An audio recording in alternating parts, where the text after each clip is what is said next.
Ezekiel chapters 38 and 39 form one of the most remarkable prophecies in the entire Bible, often called the War of Gog and Magog. These chapters describe a massive coalition of nations that will one day come against Israel. And what makes this prophecy so stunning is how clearly it seems to align with our world today.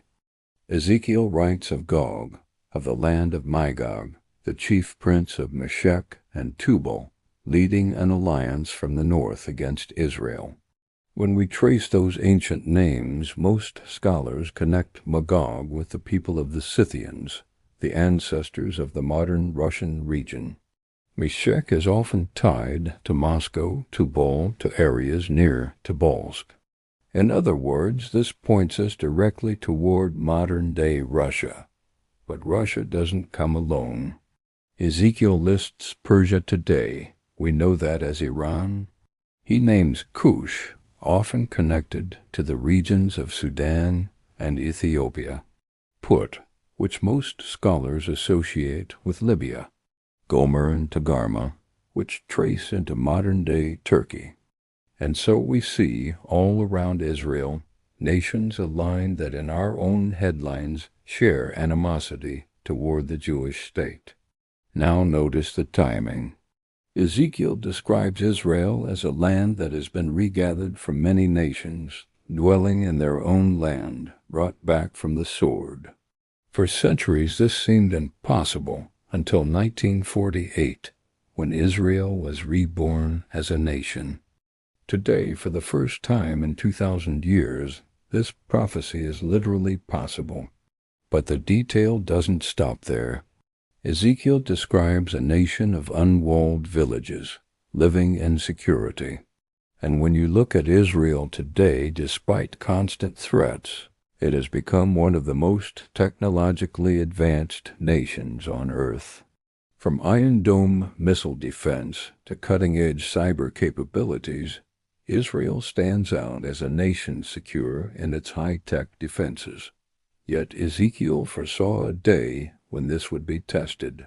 Look also at the motives. Gog comes to take a spoil, to plunder. What does Israel have that the nations would covet? In our own time, Israel has discovered vast natural gas reserves in the Mediterranean, energy resources that change the balance of power in the region. Technology, agriculture, water systems all have made Israel a jewel in the desert. And it's precisely these riches that Ezekiel says will draw hostile nations. What about the weapons? Ezekiel describes warfare with such intensity that it leaves scholars asking, could this be describing modern warfare with ancient vocabulary? He speaks of great earthquakes, fire, brimstone, hailstones falling from heaven. Are these natural judgments of God? Almost certainly. But could Ezekiel also be describing nuclear warfare or technology beyond his comprehension? In chapter 39, the cleanup after the battle is described as taking 7 months, with men appointed to continually search out and mark the bones for burial. That sounds eerily like modern nuclear contamination protocols. And look at the nations of our day. Russia has already aligned itself with Iran and Turkey, exactly as Ezekiel predicted. Iranian forces and militias are already active in Syria, right on Israel's northern border. Turkey has become increasingly hostile to Israel, aligning more with Russia than the West, and Russia itself, through its presence in Syria, sits literally at Israel's doorstep. The stage is being set. Now, what about the response of the West?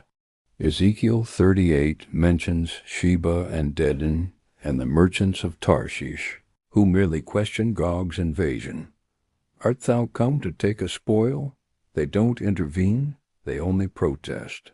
Could this be a picture of the Western powers of today, nations that voice concern but take little real action? It's a chilling possibility. And then we come to God's intervention. Over and over, the Lord declares that He Himself will fight for Israel. He says, I will magnify myself and sanctify myself, and I will be known in the eyes of many nations, and they shall know that I, the Lord. The outcome is not in doubt. God will bring judgment on the invaders, and His glory will be revealed before the nations. Ezekiel 39 describes the aftermath. The weapons are burned for 7 years. The land is cleansed. And the house of Israel knows from that day forward that the Lord their God is with them. The nations, too, will recognize that this was the hand of God. So where does this leave us today? The alliances Ezekiel described are already visible. The technology he hinted at is now reality. The regathering of Israel has already happened. It seems as though all the players are taking their places on the stage of history. The only question is timing. This is not just about geopolitics, it is about God's plan for history. Ezekiel 38 and 39 remind us that God is in control, that He declares the end from the beginning. No matter how chaotic our world may seem, God's word is unfolding precisely as He said. For us as believers, the message is clear. Watch, be ready, and trust in the one who holds the future. Jesus said, When these things begin to come to pass, look up, for your redemption draweth nigh. The prophecy of Gog and Magog is not a warning for fear, but a reminder that God's promises are sure, His protection is real, and His kingdom is unshakable. The world may rage, nations may plot, but the Lord reigns. So as we look at the headlines today, alliances forming, technology advancing, wars and rumors of wars, we must also look up. Because God told us all this ahead of time, not to make us anxious, but to strengthen our faith that we might be anchored in His Word. Ezekiel 38 and 39 are not distant myths. They are tomorrow's headlines written thousands of years ago. And as the pieces fall into place, we can be certain of this. God is faithful. His plan is unfolding, and His word will not fail.